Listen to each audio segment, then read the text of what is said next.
Hi, Leo. This is Genevieve with Belladonna and Moonbeams. How are y'all doing? I'm doing really well. This is the weekly reading for May 31st through June 6th, 2021. And I've had an interesting week. Generally, I have a lot of fun things happen to me, I guess. So what happened to me this week is that my favorite cat, Hermes, let me tell you about Hermes. Last year, I found Hermes. He was a little kitten about this big, and he was on the hot pavement. His mom was not doing a real good job, so I kidnapped him, and I bottle fed him. And then I ended up getting his siblings and bottle fed them too. And anyway, I kept Hermes. I loved him. I got him neutered. I took good care of him, and he's a great hunter. A really great hunter. So over the last few months, he's been bringing me 3 or 4 snakes a week. I've not been real thrilled with that, but because he kept killing my snakes, and I'm like, leave my snakes alone. They eat the bugs. They're okay. And he was like, but they're fun to kill. And I'm like, yeah, no. So I'm sitting on the couch the other day, drinking my first cup of coffee. It's a beautiful day. And I hear someone come through the dog door, and a squawk, squawk, squawk. And I look down, and there is a bird in Hermes' mouth. So I fight him over the bird. I win. The bird flies around my house. I have to pin up the cats in the bedroom. And I don't know what happened to the bird. He flew around the house. I lost him. Later, I heard him, but I kept the back door open most of the day. So eventually, I hope he went out. Otherwise, it's going to start stinking. But anyway, I had to rehome Hermes. And that hurt my heart because I love this cat. But I did find him a really great home with people that really needed him in their life. And I checked their vet references and things like that. So I think that it's a good home for him. But it does hurt my heart. So anyway, with that said, let's go on with the reading. The first card we get is the Hierophant.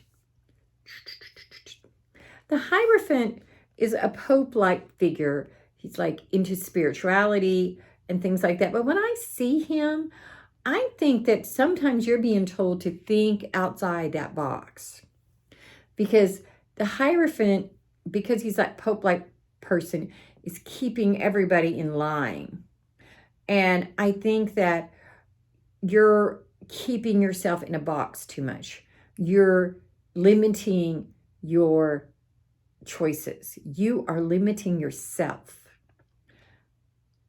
Or you are feeling limited by someone else. My gut is saying that that might be what's going on.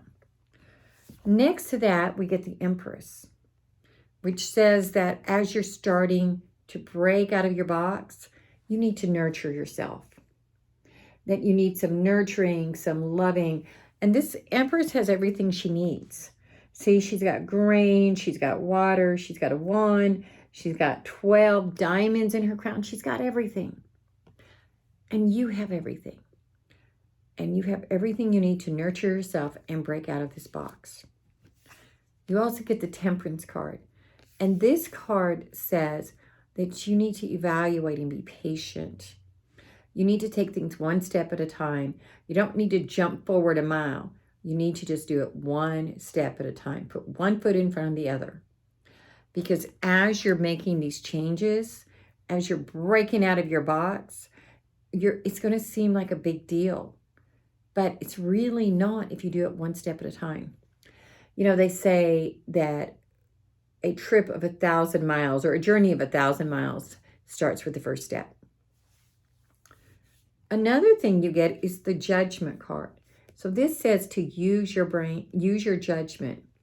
I would say write a list. Think about what you need to do. Write a list. Ask your spirit guides. In fact, I would suggest that every night this week, as you go to bed, ask your spirit guides what you need to do the next day. Because I think that this journey is starting, and almost all of your cards are my major arcana cards, which shows that this is an amazing thing and it's really big, but it doesn't have to be seen that way. Now you get the High Priestess. So this tells me that what is going on is in the spiritual realm. So you're being called to get outside your religious box. You've been holding yourself in. You're in this little box. See a box? Box. You're in here. And you're being called to open it. And now we get the Seven of Pentacles. And this says your money is going to start lining up. You're going to get in a better position. Your finances have been a little bit discombobulated, and they're going to be pulled together, and they're going to do good. But it's going to take all of this. And I'm not quite sure why the spiritual and why getting outside your box is going to pull in your finances, but it is. So you need to just go ahead and trust yourself. Ask your spirit guides. Now I'm going to pull a card from the Work Your Light Oracle cards. Da, da, da, da, da, da. Break the chain. Ancestral patterns are holding you back. Rewrite your future. Isn't that perfect with what we're getting? I'm also pulling a card from the Oracle of the Unicorns. Da, da, da, da, da, da. Flow. This card is all about finding an easier path forward. Because you know, when you're in a box or you're on a road and you don't look at the side roads, that road might have potholes and be harder to drive on than if you take a side road. So you need to rewrite your history. You need to rewrite your future. And you need to release your expectations. Because as you release your expectations, the road gets easier. Namaste, y'all. If you want to do a private reading, send me a text to 405-512-9400. I do tarot readings, oracle cards, of course, Akashic Records Readings, Energy Healing, and Reiki. So just send me a text, 405-512-9400. And of course, subscribe to my YouTube channel.